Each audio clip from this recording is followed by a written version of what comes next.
If you've been anywhere near evangelical social media this week as the UFO hearings have been happening, you've probably seen memes like these.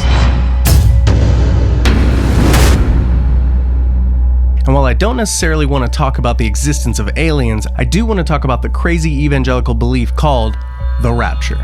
While I don't have time to go over a full theological breakdown on the rapture in 60 seconds, I do want to hit some quick bullet points for you. Number 1, the concept of the rapture is relatively new in church history. It wasn't really introduced until about the 1830s with a guy named John Darby, and then really gained some mainstream appeal in the early 1900s with the release of the Scofield Study Bible, which the Pentecostals at that time just ate up. Number 2, in all my searching, I cannot find any credible academic scholars who really back the concept of the rapture. You may hear it in evangelical pulpits around the country, but as far as tried and true biblical studies go, it's just not a widely accepted view. Most people who believe in the rapture will use 1 Thessalonians 4:17 to back up their claim. For most evangelicals, they think this believes that God is literally going to snatch them up or float them up into the sky to meet Jesus at the end of days, when really the scripture's talking about how the church will become worthy to become the bride of Christ in those times. To be caught up doesn't mean to float up into the sky here, it really just means to catch up like you're running a race. Here's a list of verses in the same context that mean exactly that. The evangelicals also have a big problem because Jesus in Matthew 24